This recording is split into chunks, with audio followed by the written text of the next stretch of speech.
ప్రపంచంలో ఈవేళ మా పూర్వీకులు చార్వాకులు వాళ్ళు మాకు ఇదిగో ఇది అందించారు అని సగర్వంగా చెప్పుకోదగినంత గొప్ప తాత్వికతని, సైన్స్ని వాళ్ళు అందించారు మనకి.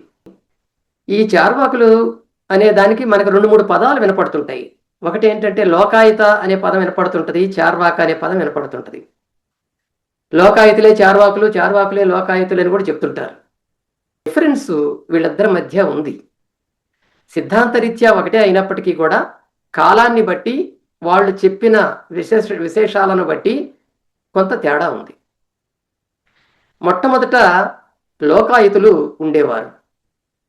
ఈ లోకాయుతుల ఉనికిని తెలియజేసేది మనకి ఋగ్వేదం. ఋగ్వేదంలో 10వ మండలంలో 72వ సూక్తాన్ని లౌక్య బృహస్పతి అనే అతను చెప్పాడు అని మనకి ఋగ్వేదం చెప్తోంది. ఈ లౌక్య బృహస్పతి ఎవరు?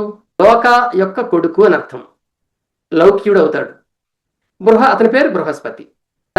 ఆ సూక్తం కూడా ఏంటంటే అసత సద అజాయత అని ఉంటుంది. దాంట్లో అసత్తు నుంచి సత్తు పుట్టింది అంటాడు. అంటే నిర్జీవం నుంచి జీవం పుట్టింది. భౌతికవాద సంబంధిత అంశం మనకి ఋగ్వేదంలో మొట్టమొదట ఇది కనిపిస్తుంది. ఆ సూక్తి అయిపోగానే దానికి ముందు సూక్తిలో 71వ సూక్తిలో 10వ మండలంలో మరొక బృహస్పతి వస్తాడు. అతని పేరు బృహస్పతి అంగీరస అంటారు అతన్ని. ఇతను మళ్ళీ దీనికి భిన్నంగా మరొక విషయం చెప్తాడు అక్కడ. సో ఈ ఇద్దరు బృహస్పతులు మనకి ఋగ్వేదంలో కనిపిస్తారు.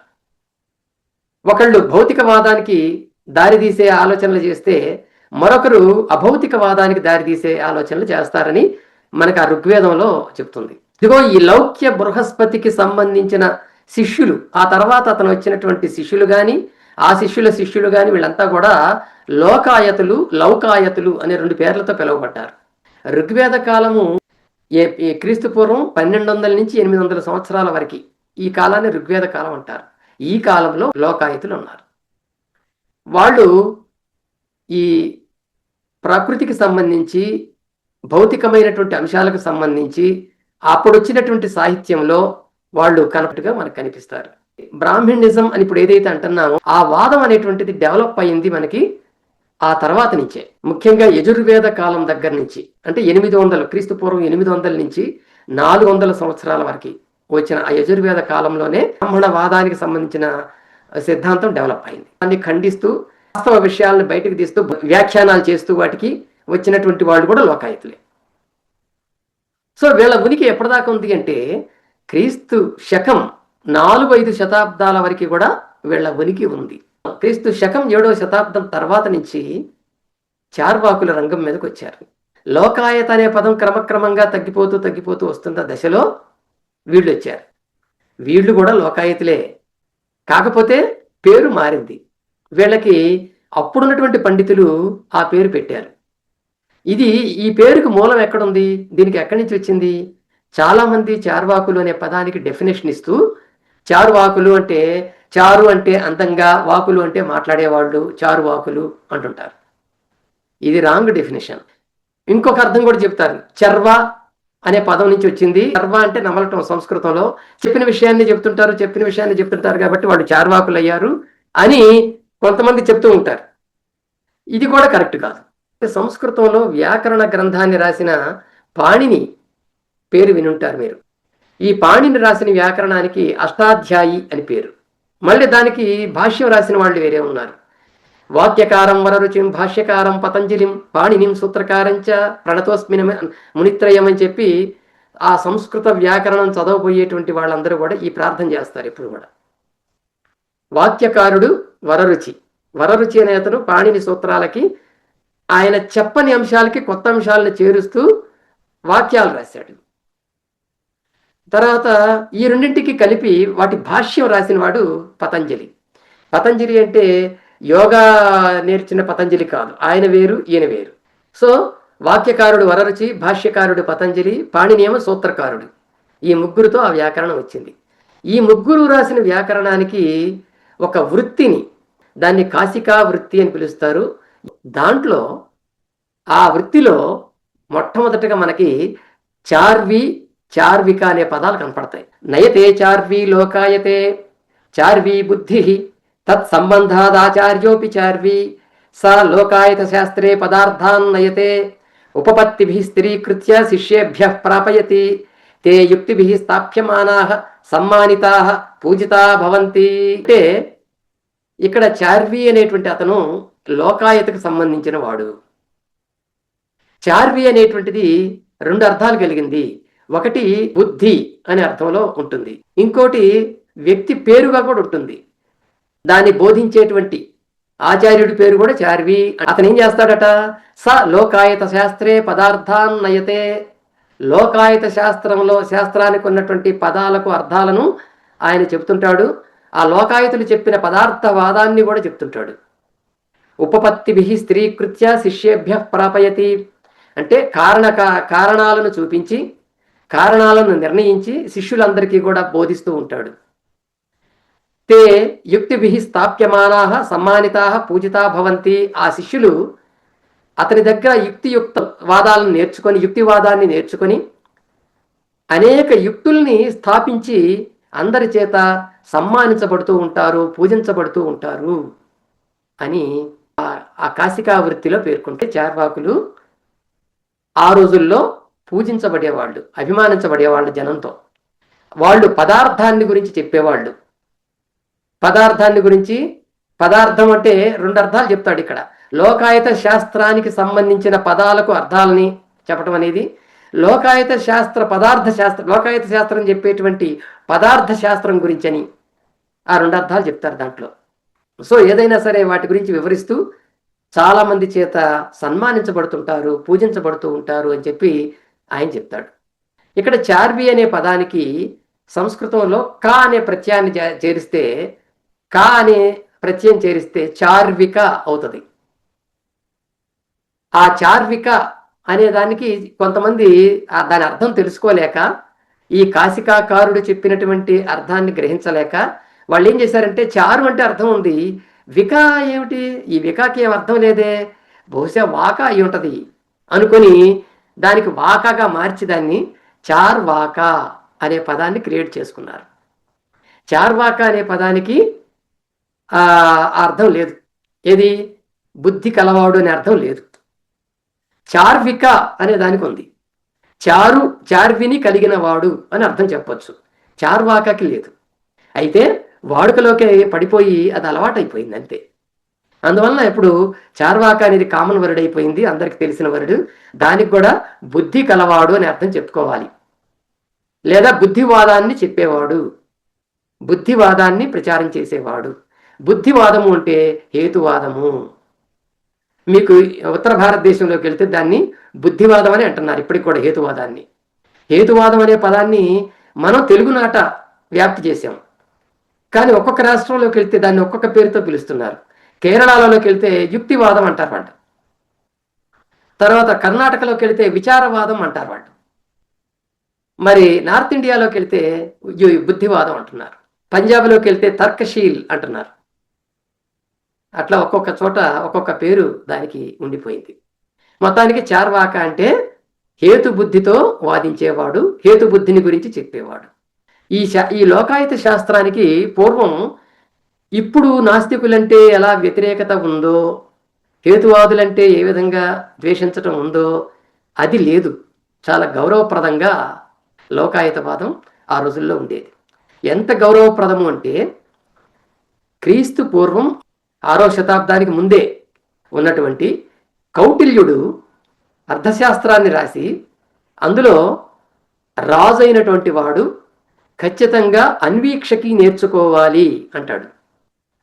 అది అన్వీక్షకి అంటే మూడింటితో ఏర్పడింది అన్వీక్షకి: సాంఖ్యం, యోగం, లోకాయతం. ఇది రాజవిద్య అన్నాడు ఆయన. అంటే రాజులు నేర్చుకోవలసిన విద్య అని దానికి చాలా మంచి ప్రయారిటీ ఇస్తాడు. లోకాయత శాస్త్రం కనుక నేర్చుకుంటే శత్రువుల కంటే మిన్నగా మనం నాలెడ్జ్ని పొందవచ్చు అని కూడా చెప్తాడు ఆయన. కాబట్టి ఆ రోజుల్లో అంత గౌరవప్రదంగా అది ఉండేది. సోమదేవుడు అనేటువంటి ఒక పండితుడు నీతి వాక్యామృతం అనే ఒక బుక్ రాశాడు. అందులో అన్వీక్షకి సముద్దేశ అని ఒక పార్ట్, ఒక అధ్యాయం పెట్టాడు. అందులో ఐహిక వ్యవహార ప్రసాధన పరం లోకాయత మతం అంటాడు. ఇహలోక సమస్యలు ఏవైనా ఉన్నా వాటి పరిష్కారానికి చక్కని సాధనంగా ఉండేది లోకాయతమే అంటాడు ఆయన. ఆయన ఇంకో చోట ఏం చెప్తాడంటే అదే గ్రంథంలో, అధీత లోకాయత మతోహి రాజా రాష్ట్ర కంటకానాముచ్ఛేత్వం కల్పతే అంటాడు ఆయన. రాజైనటువంటి వాడు లోకాయత మతాన్ని అధీత అంటే నేర్చుకోవాల్సి ఉంటుంది. దాని ద్వారా రాష్ట్ర కంటకానాముచ్ఛేత్వం కల్పతే, రాష్ట్రంలో ఉన్నటువంటి కఠినమైన సమస్యల్ని కూడా తొలగించటం తేలికవుతుంది అంటాడు ఆయన. అంటే ఎందుకు చెప్తున్నానంటే ఆ రోజుల్లో ఈ లోకాయతవాదానికి ఎంత వెయిట్ ఉందో, ప్రతి ఒక్కరూ దీన్ని ఎంతగా ఆదరించారో, ఎంత గౌరవించారో చెప్పటానికి ఇది చెప్తున్నాం. లోకాయతం అనే దానికి ఒకప్పుడు చాలా వెయిట్ ఉందని, అదే క్రీస్తు శకం తర్వాత చార్వాక అనే పేరుతో ప్రసిద్ధమైందని మనం గుర్తించాలి. ఈ లోకాయతవాదం కానీ చార్వాకులు కానీ ఏం చేశారంటే భౌతికవాద ప్రచారాన్ని చేశారు. దేనికైనా సరే కార్యకారణ సంబంధం ఉంటుంది, ఈ భూమి అనేటువంటిదే అసలు భౌతిక పదార్థాలతో ఏర్పడింది అని చెప్పేటువంటిది. వీళ్ళు వాస్తవాల గురించి అన్వేషణ చేసేవారు. ఈ వాస్తవాలను అన్వేషించడానికి ప్రశ్నని సాధనంగా చేసుకునేవాడు. మనకు ప్రశ్నించటం నేర్పినటువంటి తాత్వికులు లోకాయతులు. అందువలన క్వశ్చనింగ్ అనేటువంటిది భారతదేశానికి అందించి అనేక శాస్త్రాలు రావటానికి, నాలెడ్జ్ పెరగటానికి, మేధావులు తయారవటానికి కారణమైనటువంటిది లోకాయత. భారతదేశంలోనే మొట్టమొదటి తత్వశాస్త్రాలు వచ్చాయి. ప్రాచీన నాగరికతలు వెలిసినటువంటి ఈజిప్ట్లో కానీ, చైనాలో కానీ, అస్సీరియాలో కానీ ఎక్కడా కూడా భౌతికవాదం ఆ ప్రచారం కానీ, తాత్విక ప్రచారం కానీ లేవు. ఇండియాలోనే మొట్టమొదటి వచ్చినాయి. లోకాయతవాదం అనేటువంటి మొట్టమొదటి తాత్వికవాదం. వాళ్ళు ఈ భూమిని గురించి, ఈ భూమి మీద ఉన్న వస్తువుల గురించి, ఆకాశంలో ఉన్న వాటిని గురించి, ప్రజల గురించి, ప్రజల సమస్యల గురించి, ప్రజలకు కావలసిన నాలెడ్జ్ గురించి చర్చలు మొదలుపెట్టారు. వాళ్ళు మొట్టమొదటి తత్వశాస్త్రానికి పునాదులు వేశారు. అందుకే ఈవేళ ప్రపంచంలో తొలి తాత్విక శాస్త్రం లోకాయతం, తొలి భౌతికవాదం లోకాయతం. వాళ్ళ వాదాన్ని దేనికి ఉపయోగించారంటే ప్రజల యొక్క ఆలోచన విధానాన్ని భౌతిక దృష్టికి మళ్లించాలని, వాస్తవాలను గుర్తింపచేయాలని వాళ్ళు చేశారు. ఈ లోకాయత భౌతికవాద ప్రభావం తర్వాత గ్రీకు తత్వవేత్తల మీద పడుతుంది. ఆ గ్రీకులో కూడా థేల్స్ అనే తత్వవేత్త సోక్రటీస్ కంటే చాలా ముందు ఉంటాడు ఆయన. ఆ థేల్స్ అనే తత్వవేత్త మీద కూడా పడి ఆయన కూడా ఏమంటాడంటే ఈ ప్రపంచానికి, ఈ భూమి మీదకి, ఈ భూమి ఏర్పడటానికి వీటన్నిటికీ కూడా నీరు కారణం అంటాడు ఆయన. నీరులో నుంచి అన్నీ వచ్చాయని కూడా చెప్తాడు ఆయన. ఆ తర్వాత వచ్చిన వాళ్ళు డెమోక్రటిస్, ఎపిక్యూరస్, లూక్రిషియస్, అరిస్టాటిల్ వీళ్ళంతా కూడా ఈ లోకాయుతులు చెప్పిన భౌతికవాదాన్ని తీసుకొని అక్కడ వాళ్ళ తత్వశాస్త్రాలను డెవలప్ చేసుకున్నారు. డెమోక్రటిస్ అణువాదాన్ని ప్రచారం చేశాడు. ఈ అణువాదం అనేది మనకి భౌతికవాదంలో ఒక భాగం. అలాగే మనకి అణువాదాన్ని మన భారతదేశంలో ప్రచారం చేసినటువంటి కణాదుడు వైశేషికవాదాన్ని తీసుకొచ్చాడు. వైశేషికం అంటే విశేషంగా చెప్పబడిందని అర్థం. ఏమిటా విశేషం అంటే అణువాదం ఆయన చెప్పటం. అంతకుముందు ఎవరు చెప్పలేదని. లోకాయుతులు చెప్పినటువంటి భౌతికవాదమే బుద్ధుడిని బౌద్ధం వైపు మరల్చుతుంది. అంటే బుద్ధుడిపై దాని ప్రభావం ఉంది. బుద్ధుడున్న కాలంలోనే లోకాయుతులు ఉన్నట్టుగా బౌద్ధ గ్రంథాలు చెప్తూనే ఉన్నాయి. ఇవన్నీ కూడా లోకాయుతుల యొక్క ప్రాచీనతని, వాళ్ళ వాదనలో ఉన్న విశిష్టతని, వాళ్ళ ప్రభావాన్ని, ప్రపంచం మీద వాళ్ళన్న ప్రభావాన్ని మనకు తెలియజేసేటువంటి అంశాలు. వాళ్ళ గ్రంథాలు అనేవి ఇప్పుడైతే లేవు, కానీ వాళ్ళ పుస్తకాల్లో నుంచి తీసుకున్నవి కానీ, వాళ్ళ చెబుతున్నటువంటి వాదనలు కానీ చాలామంది రచయితలు, చాలామంది తత్వవేత్తలు వాళ్ళ గ్రంథాల్లో ఉదహరించారు. అదిగో ఆ ఉదాహరణలను బేస్ చేసుకునే మనము ఈవేళ లోకాయతవాదం అంటే ఏమిటి, లేదా చార్వాకవాదం అంటే ఏమిటి అనే దాన్ని సమప్ చేయగలుగుతున్నాం. దాని గురించి తెలుసుకోగలుగుతున్నాం. ఈవేళ భారతదేశంలోనే కాదు, ప్రపంచంలోనే అనేక సైన్స్ విభాగాలకి, అంశాలకి మూలాలు మనకి వీళ్ళ వాదాల్లో కనిపిస్తూ ఉంటాయి. అది మనం గర్వపడాల్సిన విషయం. మన ఇండియా నుంచి వెళ్ళినటువంటి వాదాలు ఈవేళ ప్రపంచంలో సైన్స్ డెవలప్మెంట్కి ఉపయోగపడ్డాయంటే అది మనం ఘనంగా చెప్పుకోవాల్సిన అంశం. వాడు చెప్పిన సైన్స్ అంశాలు ఏమిటనేది ఒక్కసారి వరుసగా చూద్దాం. మొట్టమొదటిది స్వభావవాదం. లోకాయుతులు స్వభావవాదాన్ని చెప్పారు. స్వభావవాదం అంటే ఏమిటి? ఈ భూమి భూమి మీద ఉన్నటువంటివన్నీ కూడా సహజ సిద్ధంగానే ఉత్పత్తి అయ్యాయి, పుట్టుకొచ్చాయి. అలాగే ఖగోళ అంశాలు కూడా అవి కూడా సహజంగానే వచ్చాయి. ఏ సృష్టికర్త దీనికి కారకుడు కాదు అని మొట్టమొదట ప్రకృతిని పరిశీలించి వాళ్ళు చెప్పినటువంటి అంశాలు మనం ఇందులో చూస్తాం. చరాచర జగత్తు ఏదైతే ఉందో, అంటే కదిలేది కదలనిది, రాళ్ళు రప్పలు కొండలు లాంటివి కానీ, లేకుంటే జీవులు జంతువులు పక్షులు మనుషులు ఇలాంటివి కానీ, చెట్లు కానీ, ఇవన్నిటిని వాళ్ళు పరిశీలించారు. పరిశీలించిన తర్వాత వాళ్ళ ఆలోచనల్ని చెప్పారు. అందులో మనం మహాభారత గ్రంథంలోనే తీసుకున్నట్లయితే భీష్మ పర్వంలో మనకు ఒక శ్లోకం కనిపిస్తుంది సంస్కృతంలో. న కర్తృత్వం న కర్మాణి లోకస్య సృజతి ప్రభు న కర్మఫల సంయోగం స్వభావస్తు ప్రవర్తతే అని ఆ శ్లోకం ఒకటి మనకు కనిపిస్తుంది. ఈ లోకంలో ప్రాణులు చేసేటువంటి పనులను కానీ, లేకపోతే వాళ్ళు తయారు చేసేటువంటి వాటిని కానీ ఏ ప్రభువు సృష్టించలేదు, ఏ దేవుడు సృష్టించలేదు. అవి నా కర్మ ఫల సంయోగం స్వభావస్తు ప్రవర్తతే. ఏ పూర్వజన్మ కర్మల ఫలితంగానో కూడా అవి రావటం లేదు, సహజంగానే అవన్నీ వస్తున్నాయి. స్వభావస్తు ప్రవర్తతే అంటే స్వభావ సిద్ధంగానే వస్తున్నాయి.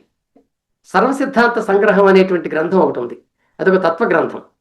దాంట్లో చార్వాకవాదాన్ని గురించి చెప్తూ ఆ గ్రంథకర్త శిఖినశ్చిత్రయేత్ కోవా కోకిలాన్క ప్రకూలయేత్ స్వభావ వ్యతిరేకేణ విద్యతేనాత్ర కారణం అంటాడు ఆయన. శిఖిన చిత్రయేత్ కోవా, శిఖిన అంటే నెమళ్ళు, శిఖి అంటే నెమలి. శిఖిన చిత్రయేత్ కోవా, నెమళ్ళకి అన్ని రంగురంగుల పింఛాలను, ఆ రంగుల పింఛాలను ఇచ్చినటువంటిది ఎవరు? కోకిలాంక ప్రకూలయేత్, కోకిలకి అంత మధురమైన స్వరాన్ని ఇచ్చింది ఎవరు అని ఆలోచిస్తే స్వభావ వ్యతిరేకేణ విద్యతేనాత్ర కారణం, అవి సహజ సిద్ధంగానే వచ్చాయి అనే దాన్ని వ్యతిరేకించటం వల్ల ఏ ప్రయోజనము లేదు అంటాడు ఆయన. అంటే స్వభావ సిద్ధంగానే వచ్చాయి అని చెప్పటమే సరైంది, దానికి మరొక కారణం లేదు అనేది ఆ సిద్ధాంతకర్త చెప్పింది. ఇది చార్వాకులు ఇలా చెప్తున్నారని కూడా చెప్తాడు. తర్వాత 14వ శతాబ్దంలో మాధవాచార్యుడు సర్వదర్శన సంగ్రహం రాస్తాడు. అందులో ఈ లోకాయత దర్శనం లేదా చార్వాక దర్శనం గురించి చెప్తూ వాళ్ళు స్వభావవాదాన్ని చెప్పారు అని చెప్తూ అగ్నిరుష్ణో జలం శీతం సమస్పర్శస్తథానిల కేనేదం చిత్రితం తస్మాత్ స్వభావాత్ తర్హ్య విస్థితి అంటాడు.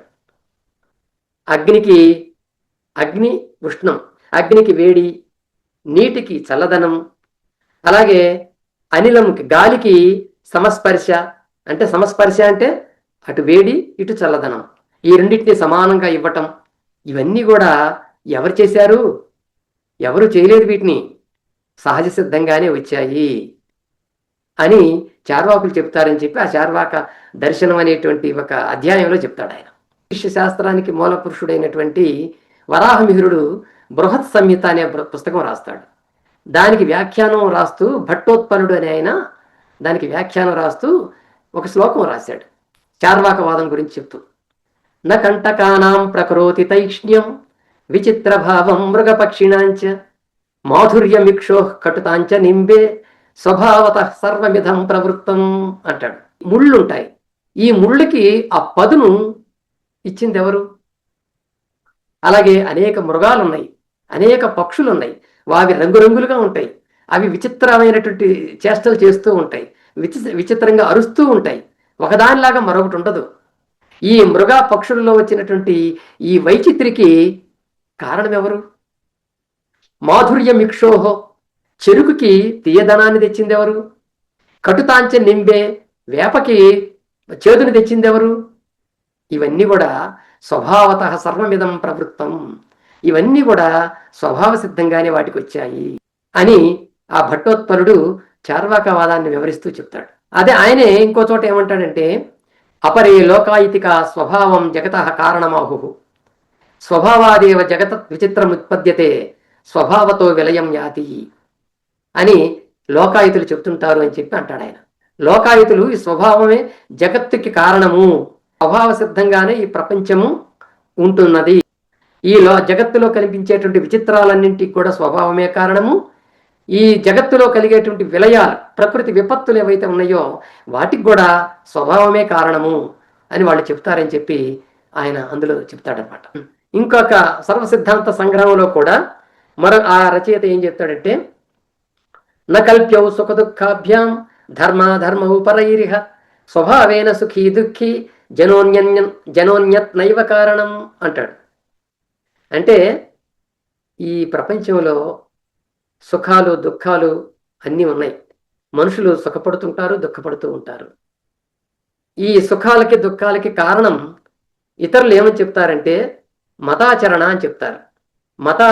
మతం పెట్టినటువంటి ఆచారాలని చక్కగా అనుసరిస్తే సుఖం వస్తుందని, ఆ మతాచారాలను ఉల్లంఘిస్తే అంటే వాటిని పట్టించుకోకపోతే దుఃఖం కలుగుతుందని చెప్పి వాళ్ళు అంటూ ఉంటారు. కానీ అది సరికాదు. మనుషులు చేసే పనులను బట్టే సుఖదుఖాలు అనేవి ఏర్పడుతూ ఉంటాయి తప్ప మరో కారణం లేదు అని చెప్పి ఆ శ్లోకం చెప్తూ ఉంది. మీకు 9వ శతాబ్దంలో మన తిరుపతి ప్రాంతంలో ధర్మకీర్తి అని ఒక బౌద్ధుడు ఉండేవాడు. ప్రమాణ వార్తిక అనే ఒక పుస్తకం రాశాడు ఆయన. చార్వాకుల యొక్క స్వభావవాదాన్ని గురించి చెబుతూ, స్వభావ భేదేన వినా వ్యాపారోపిన యుజ్యతే నిత్యస్య వ్యతిరేకిత్వాత్ సామర్థ్యంచ దురన్వయం అంటాడు. ప్రతిదీ మారుతుంది. ఎందుకు మారుతుంది? మార్పు అనేది ఎందుకు వస్తుంది ప్రపంచంలో అనే దానికి ఆయన సమాధానం చెప్తాడు. ఎందుకంటే ప్రతిదానికి ఒక స్వభావం ఉంది. స్వభావంలో ఒకదానికి మరొకదానికి ఉన్న తేడాలు ఉండటం వల్లనే మార్పు అనేది ఏర్పడుతున్నది. మార్పు అనేది అతీతమైంది కాదు, అంటే అతీత శక్తులు ఏర్పరుస్తున్నది కాదు. మార్పు రానివ్వకుండా ఏ దేవుడు ఆపలేడు. అంతా కూడా దేవుడు సృష్టి అంటాం కదా ఈ ప్రపంచం అంతా కూడా. ఆ సృష్టించిన ప్రపంచంలో అనేక మార్పులు ఎందుకు వస్తున్నాయి? దాన్ని ఆయన ఎందుకు ఆపలేకపోతున్నాడు? ఆ సామర్థ్యం ఆయనకి లేదా అని ప్రశ్నిస్తాడు. స్వభావం సిద్ధంగానే స్వభావంలో ఉండే తేడాల వల్లనే మార్పులు వస్తుంటాయి అంటాడు ఆయన. ఇవన్నీ కూడా ఏం చెప్తున్నాయి? చార్వాకులు చెప్పిన స్వభావవాదం గురించి అనేక మంది ఏ విధంగా దాన్ని ప్రతిస్పందించారు, దాని గురించి ఏ విధంగా సమర్థించారు అనే విషయాలు మనకు చెప్తూ ఉంటాయి. ఈ స్వభావవాదం వల్లనే మనకి సైన్స్ డెవలప్మెంట్ బాగా జరిగింది. అంటే నేచురల్ సైన్సెస్ అనేవి దీని నుంచి బాగా డెవలప్ అయినాయి. రెండవది ప్రత్యక్ష ప్రమాణం గురించి చార్వాకులు చెప్తారు. పెర్సెప్షన్ అంటాం ఇంగ్లీష్లో దాన్ని మనం. మీకు తర్కశాస్త్రంలో జ్ఞాన సిద్ధాంతం ఒకటి ఉంటుంది. మనకి జ్ఞానం అనేది ఎలా వస్తుంది అనే దాని గురించి ఆ జ్ఞాన సిద్ధాంతం చెప్తూ ఉంటుంది. జ్ఞానాన్ని పొందటానికి ఉపయోగపడే సాధనాలనే ప్రమాణాలు అని పిలుస్తారు. ప్రమాణాలు, అందులో ప్రమా అనే పదానికి జ్ఞానం అని అర్థం. జ్ఞానాన్ని తెచ్చే సాధనాన్ని ప్రమాణం అంటాం. మొట్టమొదటిగా జ్ఞాన సాధనకి ప్రమాణాన్ని చెప్పిన వాళ్ళే చార్వాకులు. ఆ తర్వాత చాలామంది చాలా రకాలు చెప్పారు. ఇవన్నీ కలిపి మనం దర్శన శాస్త్రాలు అంటాం, లేకపోతే తర్కశాస్త్రాల్లో కూడా వీటి గురించి ఉంటుంది. వాళ్ళు ఏం చెప్పారంటే ప్రత్యక్షమే ప్రమాణం అన్నారు. ఒకే ఒక ప్రమాణాన్ని, అంటే జ్ఞానాన్ని పొందటానికి ఒకే ఒక ప్రమాణం ఉంది అని చెప్పారు వాళ్ళు. అదేంటంటే ప్రత్యక్షం. ప్రత్యక్షం అంటే ఏమిటి? ఇంద్రియ జ్ఞానం అన్నారు దాన్ని. మనకి 5 ఇంద్రియాలు ఉంటాయి కదా, పంచేంద్రియాలు. వాటిని జ్ఞానేంద్రియాలు అని కూడా అంటాం మనం. కన్ను, ముక్కు, చెవి, నాలుక, చర్మం. ఈ 5 ద్వారా ఏ జ్ఞానాన్ని అయితే పొందుతామో దాన్నే ప్రత్యక్ష జ్ఞానం అన్నాడు ఆయన. కాబట్టి ఆ ప్రత్యక్ష జ్ఞానం ద్వారానే సాధించినదే సరైన జ్ఞానం అవుతుంది అని కూడా వాళ్ళు చెప్పారు. దాంట్లో ఇప్పుడు ప్రస్తుతం మనకి దర్శన శాస్త్రాల్లో 6 దర్శనాలు ఉంటాయి, 6 శాస్త్రాలు ఉంటాయి. ప్రమాణాలు కూడా 6 ఉంటాయి. 1 ప్రత్యక్షము, 2 అనుమానము, 3వది శబ్దము, 4 ఉపమానము, 5 అర్థాపత్తి, 6 అనుపలబ్ధి అనేటువంటివి. ఇందులో ప్రత్యక్షాన్ని గురించి చార్వాకులు చెప్పారు.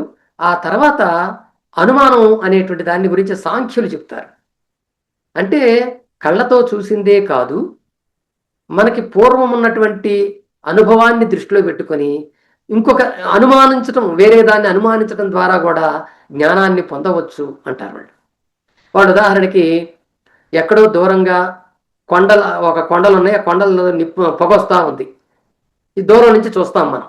ఆడ పొగ వస్తుంది అంటే బహుశా అక్కడ ఎవరో నిప్పు రాజేసి ఉంటారు, ఏదో మంట మండుతూ ఉండుంటుంది అని అనుమానించటం. ఇది అనుమాన ప్రమాణం. కాబట్టి ఇది కూడా జ్ఞానాన్ని పొందటానికి ఉపయోగపడుతుంది అని సాంఖ్యంలో చెప్పారు. వాళ్ళు ఇంకోటి కూడా చెప్పారు, అనుమానంతో పాటు శబ్ద ప్రమాణాన్ని కూడా అంగీకరించారు. శబ్ద ప్రమాణం అంటే ఏంటి? పూర్వం రచయితలు ఇలా రాశారు కాబట్టి ఇది సరైంది, ఫలానా గ్రంథం ఇలా చెప్పింది కాబట్టి ఇది సరైంది అని నమ్మటం, అది కూడా ఒక ప్రమాణమే అని వాళ్ళు అన్నారు. సో ఈ మూడవ ప్రమాణం శబ్ద ప్రమాణం. హిందూవాదులు వేదాలు పరమ ప్రమాణంగా భావిస్తారు. వేదాల్లో అన్ని శబ్దాలే ఉంటాయి, అది అందులో ప్రత్యక్ష జ్ఞానం ఉండదు, అనుమాన జ్ఞానం ఉండదు, ఓన్లీ శబ్దాలు ఉంటాయి. ఆ శబ్దాలను చదివి ఈ శబ్దాలు గొప్ప గొప్ప ఋషులు రాశారు, వాళ్ళు చాలా మేధావంతులు, సో వాళ్ళు చెప్పింది ఇది తప్పు కాదు, కాబట్టి ఆ శబ్దాలే మనకు ప్రమాణం. అందువలన వేద విరుద్ధంగా మాట్లాడే వాళ్ళు ఎవరు కూడా సరైన వాళ్ళు కారు, వాళ్ళందరూ నాస్తికులు అని చెప్పి నాస్తికో వేద నిందక అంటాడు మనుస్మృతిలో మనువు. సో వేదాలను నిందించే వాళ్ళందరూ నాస్తికులు అంటాడు. కాబట్టి ఈ శబ్దాలను ఆధారంగా చేసుకుని వాళ్ళు నిర్ణయిస్తున్నారు. నాలుగవది ఉపమాన ప్రమాణం. ఉపమానం అంటే పోలిక చెప్పటం, దీనిలాగా అది ఉంటుంది అని చెప్పడం ద్వారా కూడా జ్ఞానాన్ని పొందవచ్చు. కొన్ని మనకు కనపడకపోయినప్పుడు ఇదిగో దీనిలాగా అది ఉంటుంది అని చెప్తే ఓహో అలాగుంటుందా అని అనుకుంటాం. ఇప్పుడు విషం ఉంది, విషం మనకి ఎప్పుడు ప్రత్యక్షంగా మనం తాగలేదు, కానీ ఇదిగో వేప రసం ఇచ్చేసి అబ్బా విషం కన్నా చేదుగా ఉంది అని ఇక్కడ ఉపమానం చెప్పాం. వేప రసాన్ని విషానికి పోలికతో చెప్పడం జరిగింది. అందువలన అది ఉపమానం కూడా జ్ఞానానికి ప్రమాణమే అన్నారు వాళ్ళు కొంతమంది. అలాగే అర్ధాపత్తి కొంతమంది ప్రమాణం అన్నారు. అర్ధాపత్తి అంటే ఒక దాన్ని చూసి ప్రిజంప్షన్ చేయటం, ప్రెజ్యూమ్ చేయటం అనమాట. అంటే ఒక ఆయన లావుగా ఉన్నాడు, లావుగా కనపడుతున్నాడు, ఏ రోజు చూసినా ఆయన రాత్రిపూట భోంచేయట్లేదు కానీ లావుగా ఉన్నాడు అంటే అతను నైట్ భోంచేయట్లేదు కానీ మిగిలిన టైముల్లో తింటున్నాడు అనేది ప్రెజ్యూమ్ చేయాలి మనం. అదిగో అలా జ్ఞానాన్ని పొందటం అర్ధాపత్తి అంటారు దాన్ని. ఇక ఆరోది అనుపలబ్ధి అని మరొకటి ఉంది ఈ ప్రమాణాల్లో. అనుపలబ్ధి అంటే ఏంటంటే ఒక చోట కొండ ఉందని చెప్పారు, ఒక కొండ లేదా ఒక వస్తువు ఉందని చెప్పారు, చూశాను కనపడలేదు, అక్కడ వస్తువు లేదు కాబట్టి నాకు కనపడలేదు, నాకు కనపడలేదు కాబట్టి ఆ వస్తువు లేదు. అంటే వస్తు జ్ఞానాన్ని పొందటానికి నెగటివ్ నాలెడ్జ్ కూడా ఉపయోగపడుతుంది అంటానికి అనుపలబ్ధి. ఉపలబ్ధి అంటే పొందటం, అనుపలబ్ధి అంటే పొందకపోవటం. ఆ జ్ఞానాన్ని పొందకపోవటం కూడా జ్ఞానమే అని వాళ్ళు చెప్తారు, ప్రమాణంగా చెప్తారు. సో ఇవన్నీ కూడా ఈ 6 రకాల ప్రమాణాలు మనకి పూర్వం చెప్తూ వచ్చారు. వీటన్నిటిలోకెల్లా స్టాండర్డ్గా ఉండేటువంటి నాలెడ్జ్ జ్ఞానం ఏది అన్నప్పుడు ఖచ్చితంగా చార్వాకులు చెప్పిందే. ఈనాటికి కూడా ప్రత్యక్ష జ్ఞానాన్నే ప్రమాణంగా తీసుకుంటాం మనం. చార్వాకులు మరి కొన్నాళ్ళ తర్వాత ఏం చేశారంటే అనుమాన ప్రమాణాన్ని కూడా అంగీకరించారు. ఈ బ్రాహ్మణ సిద్ధాంతం ప్రకారం స్వర్గం ఉంది, నరకం ఉంది, అక్కడికి స్వర్గంలో ఈ సుఖాలు ఉంటాయి, నరకంలో ఈ బాధలు ఉంటాయి, ఇదిగో పుణ్యం చేస్తే ఇట్లా స్వర్గం వస్తుంది, ఇవన్నీ చెప్పడానికి వాళ్ళకున్న ప్రమాణం ఏంటి? అనుమాన ప్రమాణం. ప్రత్యక్షంగా వాళ్ళు ఎవరు స్వర్గాన్ని చూడలేదు, వాళ్ళు నరకాన్ని చూడలేదు, ఈ పుణ్యాన్ని పాపాన్ని కూడా వాళ్ళు చూడలేదు. కనుక వాళ్ళ అనుమానం ద్వారా అవన్నీ సృష్టించారు. కాబట్టి ఈ అనుమాన ప్రమాణం అనేది ఈ లోకానికి తప్ప పరలోకానికి ఇతర లోకాతీతమైనటువంటి విషయాలకి సంబంధించినంత వరకు చార్వాకులు అంగీకరించలేదు. ఈ లోకంలో ప్రత్యక్ష ప్రమాణం మీద ఆధారపడి చేసేటువంటి అనుమాన ప్రమాణాన్ని వాళ్ళు అంగీకరించారు. ఈ సైన్స్కి మూలం అనేటువంటిది మనకి ప్రమాణ వాదం వల్లనే మనకి సైన్స్ అనేది మొదటి నుంచి డెవలప్ అవుతూ వచ్చింది. ప్రత్యక్ష నిర్ధారణ అనేటువంటిది సైన్స్లో అతి ముఖ్యమైనటువంటి అంశం. ఒక సైంటిస్టు నేను ఇది కనిపెట్టాను అని జనానికి చెబితే నమ్మరు. ఎలా నమ్ముతారు? ఎలా కనిపెట్టావు, దానికి ప్రమాణం ఏంటి అని అడుగుతారు. అప్పుడు ఆయన ప్రత్యక్ష నిర్ధారణ ప్రమాణం తీసుకోవాల్సిందే. ఇతరులకి నిర్ధారణ చెయ్యాలి, నేను ఇదిగో ఈ పద్ధతిలో చేశాను, కావాలంటే మీరు చూడండి అని చెప్పి ఆయన నిరూపిస్తేనే శాస్త్ర ప్రపంచం అంటే శాస్త్రవేత్తల ప్రపంచం అతన్ని అంగీకరిస్తుంది. కాబట్టి ప్రత్యక్ష ప్రమాణం లేకుండా శాస్త్రం కానీ శాస్త్ర ప్రయోగాలు కానీ నిలబడవు. అందువల్ల ప్రత్యక్ష ప్రమాణాన్ని సైన్స్ డెవలప్మెంట్కి మూల కారణంగా ఈవేళ సైంటిఫిక్ ఫీల్డ్ భావిస్తూ ఉంటుంది. సైన్స్ని పెరగటానికి కూడా పాశ్చాత్య విజ్ఞాన శాస్త్రాలు లేదా భారతీయ విజ్ఞాన శాస్త్రాలు పెరగటానికి కూడా ఈ ప్రమాణం ఒక కారణమైంది. దీన్ని తీసుకొచ్చిన వాళ్ళు చార్వాకులు. వాళ్ళు ఏమంటారంటే ప్రత్యక్ష గమ్యమేవాస్తి నాస్తి అదృష్టం అదృష్టత అదృష్టవాదిభిశ్చాపి నా దృష్టం దృష్టం ఉచ్యతే అన్నారు. అదృష్టం అనే పదాన్ని మనం చాలా ఎక్కువగా వాడుతూ ఉంటాం, వింటూ ఉంటాం కూడా. అదృష్టం అంటే ఇక్కడ లక్కీ అనే అర్థంలో చెప్తూ ఉంటారు. అదృష్టవశాత్తు అది కలిగింది, లేకపోతే అబ్బా వాడికి అదృష్టవంతుడు వాడు అని చెప్తూ ఉంటారు. నిజానికి ఈ పదానికి ఉన్న అర్థం ఈవేళ ఇట్లా మారిపోయిందిలే కానీ, లక్కీ అనే అర్థంలో వచ్చిందిలే కానీ ఆ పదానికి అది కాదు అర్థం. ఆ దృష్టం అంటే కనపడనిది, దృష్టం అంటే కనపడినది. సో ఇది సర్వసిద్ధాంత సంగ్రహంలో చార్వాకులు ప్రత్యక్ష ప్రమాణాన్ని నమ్ముతారని చెబుతూ ఆయన వాడు చెప్పినటువంటి ఉదాహరించిన శ్లోకం ఇది. చార్వాకులు ఏమంటారట, మనం చూసేదేదో అది మాత్రమే నిజము, నాస్తి అదృష్టం అదృష్టత. అంటే కనపడనిది ఎవరికీ కనపడదు. అదృష్టం అదృష్టత కనపడకపోవటం వల్ల ఎవరికీ కనపడదు అది. కనుక అదృష్టవాదిభిశ్చాపి అంటే అదృష్టవాదులైనటువంటి వాళ్ళు కూడా, అంటే అదృష్టాన్ని గురించి చెప్పేటువంటి వాళ్ళు కూడా నా దృష్టం దృష్టం ఉచ్యతే, కనపడని దాన్ని కనపడినట్టు చెప్పలేరు. అది చెప్పటం అది ప్రమాణంగా తీసుకోకూడదు అని వాళ్ళు దాన్ని చక్కగా చెప్పారు. ఇంకా ఏమన్నారు, క్వాపి దృష్టం అదృష్టం చేత్ అదృష్టం బ్రవతే కథం నిత్యాదృష్టం కథం సత్యాత్ శశి శృంగారభిస్సమం అన్నారట వాళ్ళు.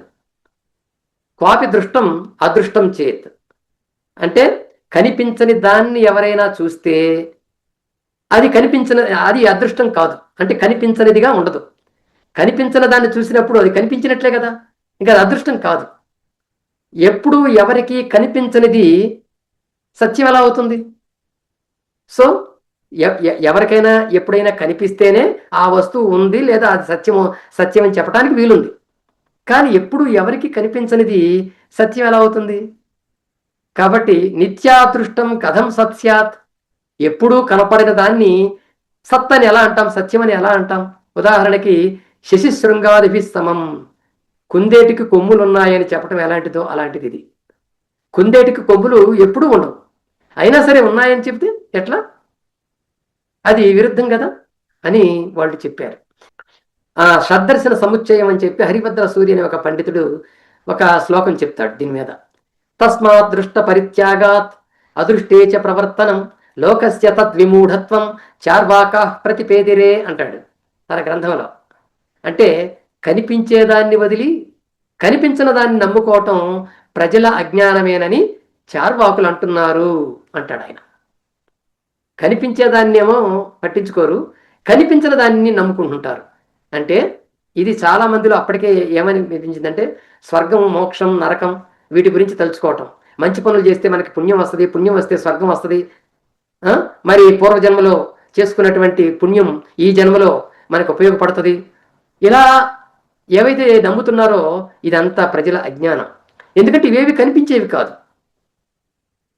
కనిపించేదాన్ని వదిలిపెట్టి, అంటే ఈ లోకంలో ఉన్నటువంటి ఈ సమస్యల్ని ఈ బాధల్ని వీటన్నిటిని వదిలిపెట్టి, లేదా ఈ లోకంలో ఉన్న అందాన్ని ఆనందాన్ని వదిలిపెట్టి కనిపించని ఆనందం కోసం కనిపించని వాటి కోసం మనం ప్రాకులాడటం అనేది ప్రజల అజ్ఞానమే అని చార్వాకులు అంటున్నారు అని చెప్పి ఆయన చెప్తాడు. వాళ్ళు ప్రత్యక్ష ప్రమాణాన్ని మాత్రమే ప్రజలకి అందించారు, ఇదే విలువైందని చెప్పారని చెప్పడానికి ఈ గ్రంథాల్లో రకరకాల గ్రంథాల్లో కనిపించినటువంటి శ్లోకాలు ఇవన్నీ కూడా. ఈ ప్రత్యక్ష ప్రమాణమే తర్వాత అందరికీ స్ఫూర్తినిచ్చింది, రకరకాల సైన్స్లు డెవలప్ కావడానికి ఇది తోడ్పడింది. చార్వాకులు లోకాయుతులు చెప్పినటువంటిది భౌతికవాదం. భౌతికవాదం అంటే ఏమిటి? ఈ ప్రపంచం అంతా కూడా భూతాలతో ఏర్పడింది అని చెప్పేది. భౌతికవాదం అంటే భౌతిక అనే పదానికి అర్థం అదే, భూతాలతో ఏర్పడింది అని అర్థం. భూతాలు అంటే దయ్యాలని అనుకోవద్దు. అది అది మనకి అర్థ విపర్యయం అంటారు దీన్ని. అంటే ఉన్న అర్థం పోయి కొత్త అర్థాన్ని తెచ్చుకుంటే అది కూడా నెగటివ్ మీనింగ్ తెచ్చుకుంటే అర్థ విపర్యయం అంటారు దాన్ని. సో అట్లా వచ్చింది ఈ పదానికి అర్థం. భూతం అంటే ఈనాటి సైన్స్ భాషలో చెప్పుకోవాలంటే మూలకం అని అర్థం. అంటే ఏదైతే ఒక వస్తువు ఏర్పడటానికి మూలమవుతుందో అది అది భూతం అనమాట. ఈ ప్రపంచం మొత్తం భూతాలతో ఏర్పడింది అని మొట్టమొదటి చెప్పింది చార్వాకులు. వాళ్ళు ఏమన్నారంటే 4 భూతాలు ఉన్నాయి ఈ ప్రపంచం ఏర్పడటానికి, అవి కారణమైనాయి అని చెప్పారు. తర్వాత కొంతమంది దాన్ని 5 అన్నారనుకోండి. ఆ పంచభూతాలతో ఏర్పడింది కాబట్టి ప్రపంచం అనే పేరు వచ్చింది అని చెప్పి వ్యాఖ్యానించారు. ఆర్యభట లాంటి శాస్త్రవేత్తలు, ఖగోళ శాస్త్రవేత్తలు కూడా చార్వాకులు లోకాయుతులు చెప్పిన వాదాన్నే అనుసరించారు. భూమి గురించి చెబుతూ ఆయన ఏమంటాడంటే వృత్తం అపంజర మధ్యే కక్ష్యా పరివేష్టిత ఖమద్యగత ముర్జల శిఖివాయుమయో భూగోళ సర్వతో వృత్త అని చెప్పి చెప్తాడు ఆయన. చాలా అద్భుతమైనటువంటి ఆలోచన. క్రీస్తు 5-6 శతాబ్దాల మధ్యకాలంలో ఆయన జీవించాడు. అందులో అప్పుడు ఈ నాలెడ్జ్ ఆయనకు ఉందంటే దాని వెనక ఈ లోకాయుతుల యొక్క భావజాలం ఆయన మీద ఎంత ప్రభావం చూపిందో మనం అర్థం చేసుకోవచ్చు. వృత్తం అపంజర మధ్యే కక్ష్యా పరివేష్టిత ఖ మధ్యగత భూగోళాల గురించి చెప్తున్నాడు ఇక్కడ. అది వృత్తంగా ఉంటుంది, రౌండ్గా ఉంటుంది. అపంజర మధ్యే పంజరం లాంటిది ఏది ఉండదు, దాన్ని బంధించే పంజరం లాంటిది ఏది ఉండదు, అది స్వేచ్ఛగా తిరుగుతూ ఉంటుంది. కక్ష్యా పరివేష్టిత అది తిరగటానికి ఒక మార్గం కూడా ఉంది, ఆ మార్గంలోనే అది తిరుగుతూ ఉంటుంది. ఖ మధ్యగత అది శూన్యంలో అంటే ఆకాశంలో మధ్యంలో ఉంది. ఇంకా అంతేకాదు మృజ్జల శిఖివాయుమయ. మృత్ అంటే మట్టి, జల అంటే నీళ్లు, శిఖి అంటే అగ్ని, వాయు అంటే గాలి. 4 భూతాలు అంటే నీరు, నేల, నిప్పు, గాలి.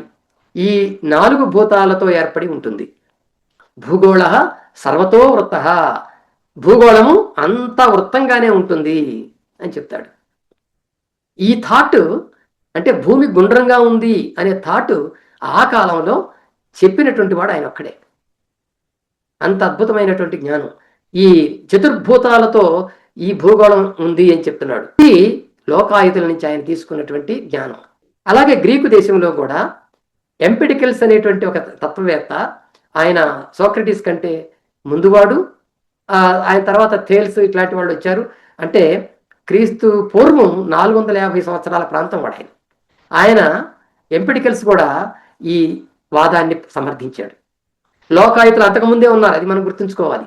ఈ వాదాన్ని సమర్థించాడు వాళ్ళ దేశంలో. అంటే చతుర్భూతవాదం, 4 భూతాలతోనే ఈ ప్రపంచం ఏర్పడింది అని చెప్పి ఆయన కూడా అక్కడ చెప్పాడు. దాన్ని అరిస్టాటిల్ లాంటి వాళ్ళు, ఆ తర్వాత వచ్చిన అరిస్టాటిల్ లాంటి వాళ్ళు సమర్థించారు. సర్వసిద్ధాంత సంగ్రహం అనే గ్రంథంలో ఈ విషయాన్ని చెప్తూ ఆ రచయిత ఏమంటాడంటే లోకాయుతిక పక్షేతు తత్వం భూత చతుష్టయం పృథివ్యాప్ సదా తేజో వాయురిత్యేవనాపరం. లోకాయుతుల పక్షంలో 4 భూతాలు మాత్రమే ఉంటాయి, భూత చతుష్టయం మాత్రమే ఉంటుంది. అదే వాళ్ళ తత్వం. అవేంటి? పృథివీ, ఆపహ, ఆపహ అంటే నీరు, పృథివీ అంటే భూమి, తథా తేజో, తేజస్ అంటే వేడి అంటే అగ్ని, వాయు గాలి. పృథివ్యాపస్తదా తేజో వాయురిత్యేవనాపరం. ఇంకా వేరేది లేనేలేదు, ఈ 4. అట్లాగే షడ్దర్శన సముచ్చయంలో కూడా హరిభద్ర సూర్య ఏం చెప్తాడంటే పృథివ్యాది భూత సంహత్యాం తథా దేహాది సంభవ మదశక్తి సురాగేభ్యో యద్వత్ తద్వత్ స్థితాత్మత అంటాడు. పృథివీ మొదలైనటువంటి 4 భూతాల కలయికతోనే ఈ భూమి ఏర్పడింది.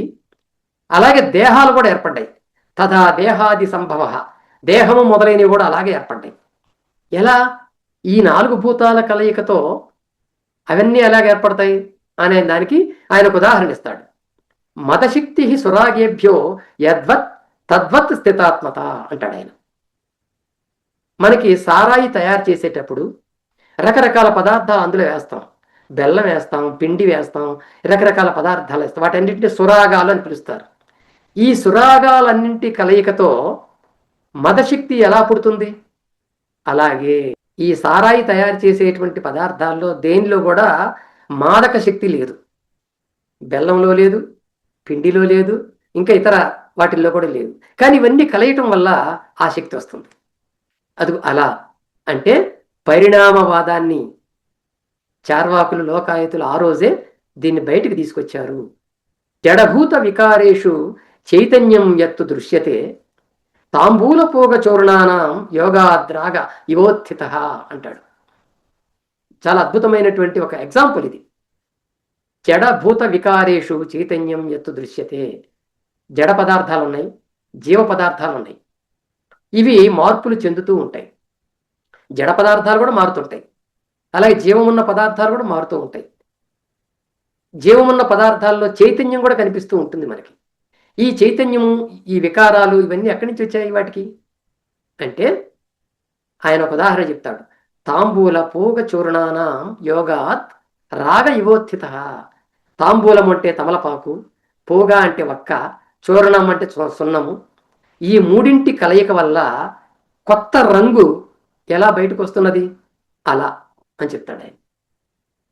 కాబట్టి తాంబూలం తమలపాకులో ఎరుపుదనం లేదు, వక్కలో కూడా ఎరుపుదనం లేదు, సున్నంలో కూడా ఎరుపుదనం లేదు. కానీ ఈ మూడింటి కలయికతో కొత్త రంగు వస్తుంది. అది ఎలా వస్తుంది?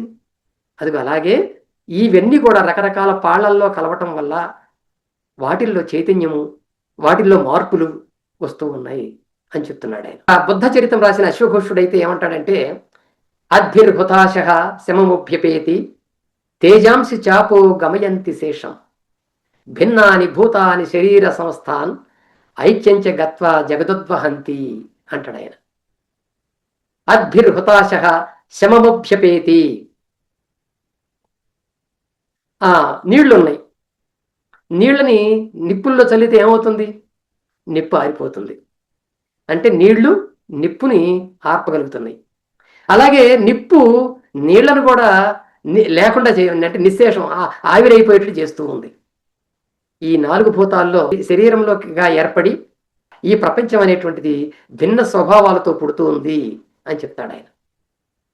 కాబట్టి ఇవన్నీ కూడా భూతాల కలయిక వల్లనే ఈ మార్పులు చేర్పులన్నీ జరుగుతున్నాయి అనేది చెప్పడానికి ఆయన ఉదాహరిస్తాడనమాట. సో ఇంత పాపులర్గా ఆ రోజుల్లో వాళ్ళు ఈ మూలకాలతోనే ప్రపంచం ఏర్పడుతుంది, మూలకాల యొక్క మార్పుల వల్లనే, అంతర్గత మార్పుల వల్లనే కొత్తవి ఏర్పడుతున్నాయి అనే జ్ఞానాన్ని ఆ రోజుల్లో వాళ్ళు అందించారు చార్వాకులు. ఇది మనకి తర్వాత పరిణామవాద సిద్ధాంతానికి మూలం అవుతుంది. సో ఇదొకటి. ఇక 4వది మనం దేహాత్మవాదం. వాడు చెప్పినటువంటిది దేహాత్మవాదం అంటే దేహ ప్లస్ ఆత్మ, దేహము ఆత్మ ఒకటే అనే వాదం. ఆత్మ అనే వాదాన్ని ఆర్యుల ప్రాచీన భావన. అది ప్రకృతిలో ఉన్న ప్రతిదానిలో కూడా ఒక ఆత్మ ఉంటుందని అనుకున్నారు. దాన్నే యానిమిజం అని అంటాం మన ఇంగ్లీష్లో. నీళ్లల్లో, నిప్పుల్లో, కొండల్లో, రాళ్లల్లో, చెట్లల్లో, ఆకుల్లో, పువ్వులు అన్నిట్లో ఒక ఆత్మ ఉంటుంది అని అనుకునేవాళ్ళు వాళ్ళు. అది దానివల్లనే అది ఉంటుంది, ఉండగలుగుతుంది ఆ వస్తువు అని చెప్పి అనుకునేవాళ్ళు. దీన్ని అంతటా ఆత్మ ఉంది అని చెప్పి దాన్ని విశ్వాత్మ అని కూడా చెప్పారు. భగవద్గీతలో అయితే ఆత్మ గురించి చాలా శ్లోకాలు కూడా ఉన్నాయి. అది గాలిలో ఎండదు, నీటిలో తడవదు, నిప్పులో కాలదు అని చెప్పి. ఆత్మ అనేది వేరే ఉంటుందని, అది శరీరం లోపల ఉంటుందని, మరణించిన తర్వాత ఈ ఆత్మ పరలోకానికి వెళ్ళిపోతుందని, చేసినటువంటి పాప పుణ్యాలను బట్టి తిరిగి మరొక దానిలోకి ప్రవేశిస్తుంది ఆత్మని, ఇవన్నీ చెప్తూ ఉంటారు. ఇది ఆత్మవాదం. దీన్ని చార్వాకులు వ్యతిరేకించారు. ఆత్మ అనేది ప్రత్యేకంగా ఏదీ లేదు, మన శరీరమే ఆత్మ అన్నారు. ఈ శరీరమే ఆత్మ అనేటువంటి భావన ఆ రోజుల్లో చాలా కొత్తది. ఆధ్యాత్మిక వాదాన్ని పూర్తిగా వ్యతిరేకించింది. సో ఇవన్నీ కూడా మనకు ఆ ప్రాచీన గ్రంథాల్లో కనిపిస్తుంటాయి అక్కడక్కడ. మహాభారతంలో శాంతి పర్వంలో ఈ దేహాత్మవాదం చార్వాకులు చేస్తారని చెప్పడానికి అక్కడ ఒక ఉదాహరణ మనకి చెప్తారు కొన్ని శ్లోకాలు. అదేంటంటే దృశ్యమానే వినాశేచ ప్రత్యక్షే లోకసాక్షికే ఆగమాత్ పరమస్థితి బ్రువన్నపి పరాజిత అంటారు. అంతా అందరూ తమ కళ్ళతో మరణించటాన్ని చూస్తున్నారు. తమ పక్క వాళ్ళు మరణించడం, తమ బంధువులు మరణించడం చూస్తున్నారు. అంటే వినాశం అనేది దృశ్యమానం అవుతుంది ప్రత్యక్షంగా.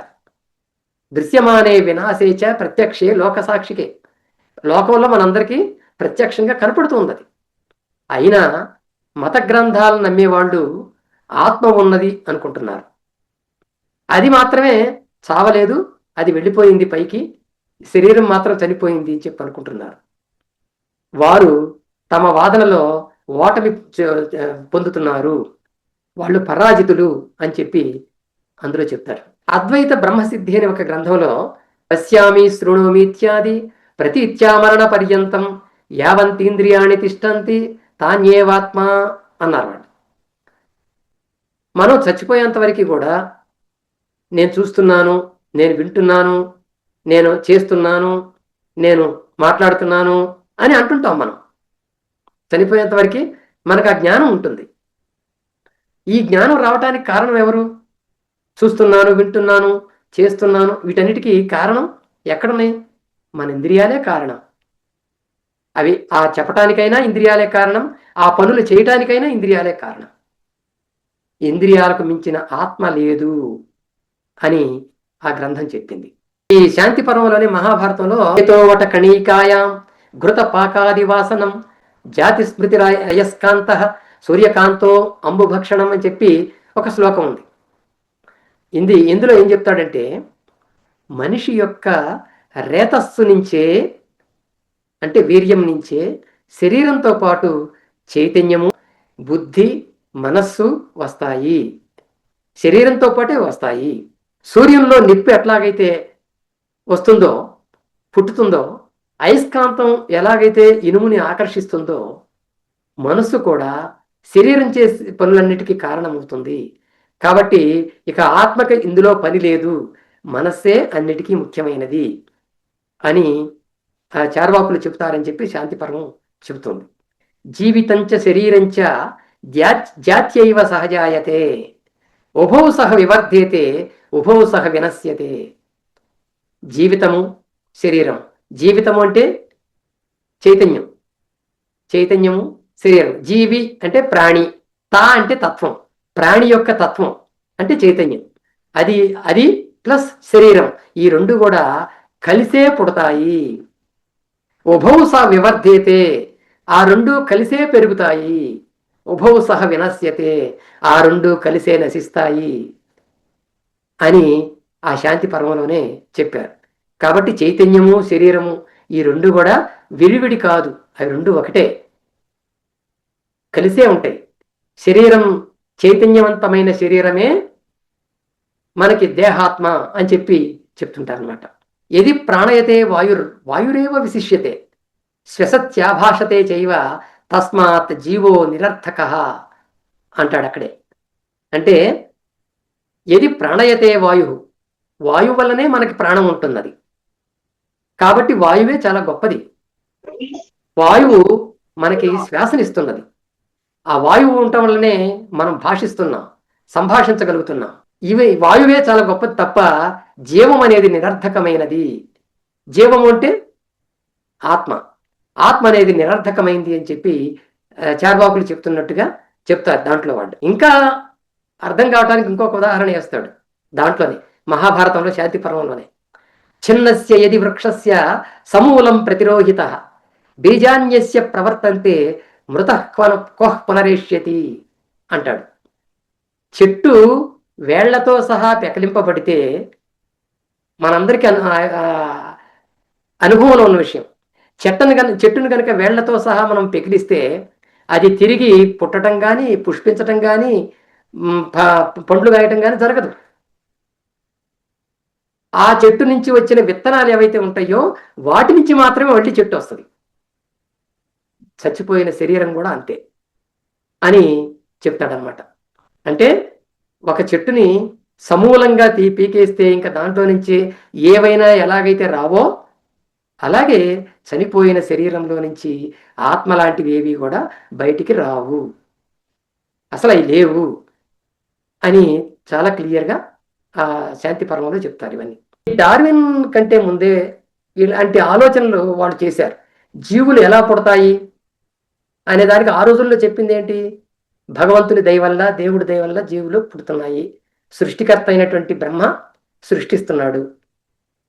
మరి విష్ణువు జీవుల్ని కాపాడుతున్నాడు.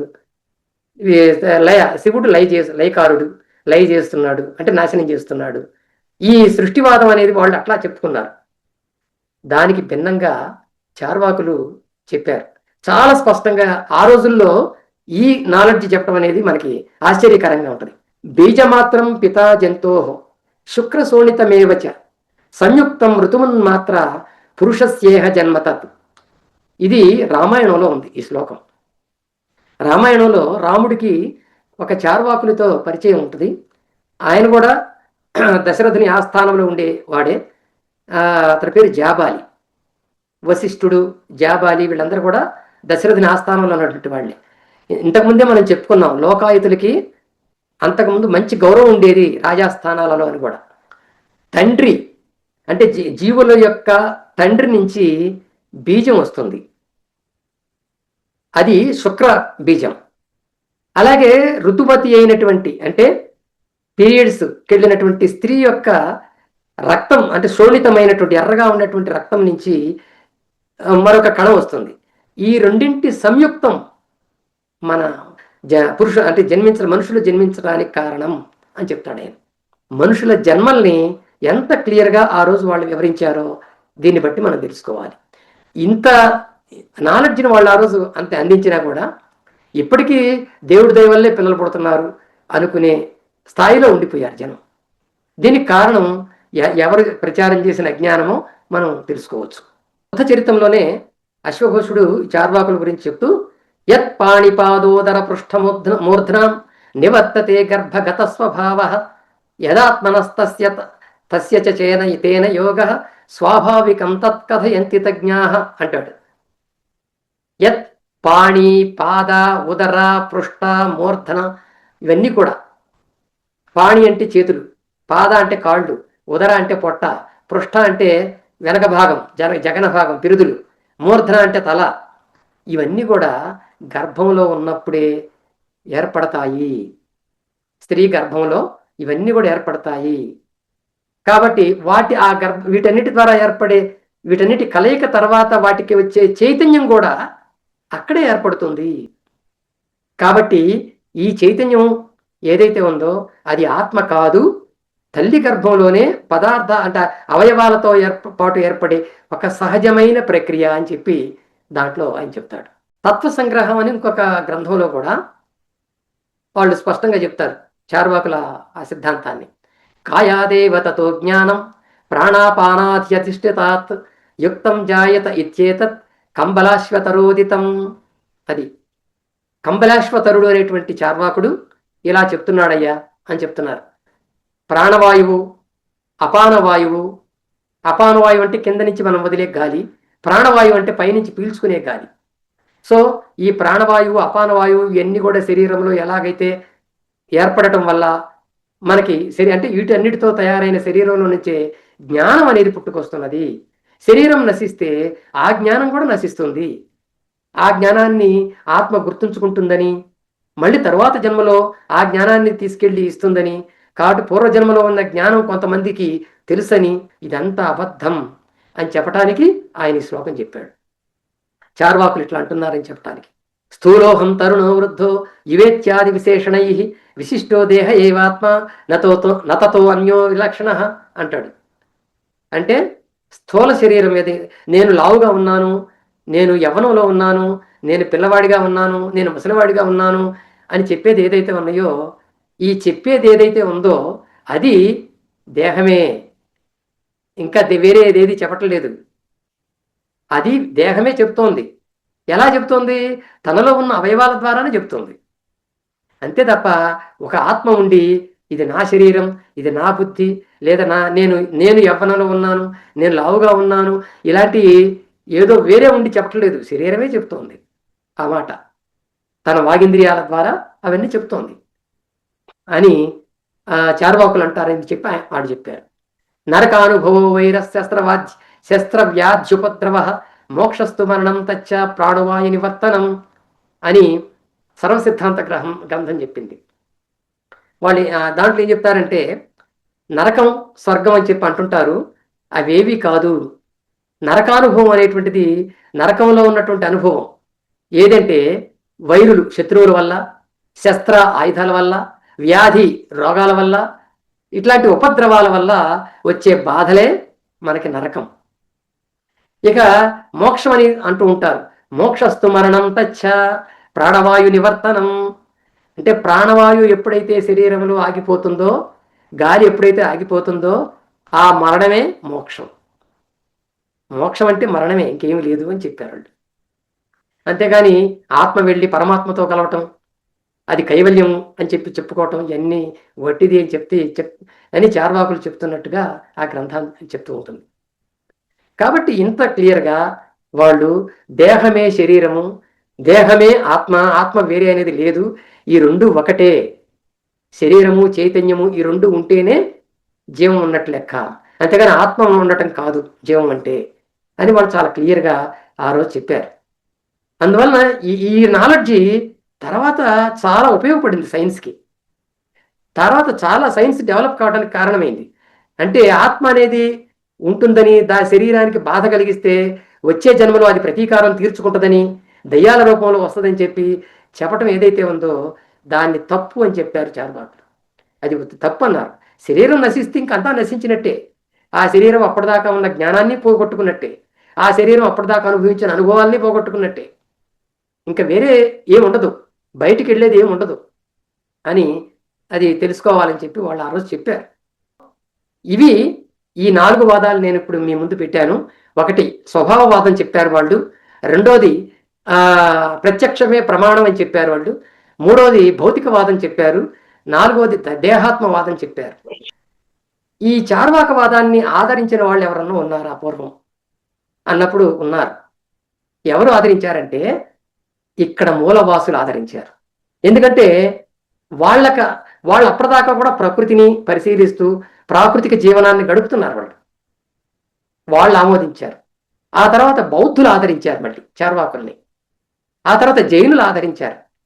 జైనులు కొన్ని అంశాలను తీసుకున్నారు చార్వాకుల దగ్గర నుంచి, కొన్ని అంశాలు హిందువుల నుంచి మళ్ళీ తీసుకున్నారు.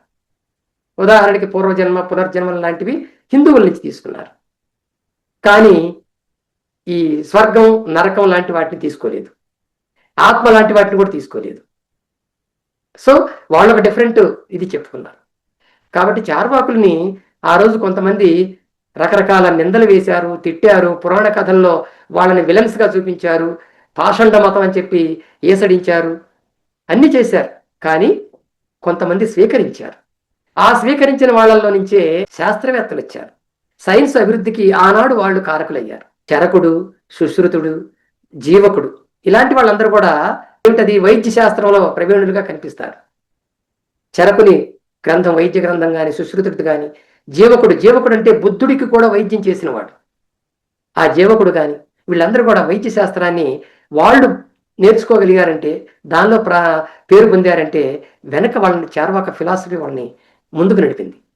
వాళ్ళు కనుక ఈ క్రీస్తు శకం తర్వాత రాజాశ్రయం కనుక వాళ్ళకు ఉన్నట్లయితే భారతదేశం యూరప్ కంటే ముందే సైన్స్లో ముందుండేది.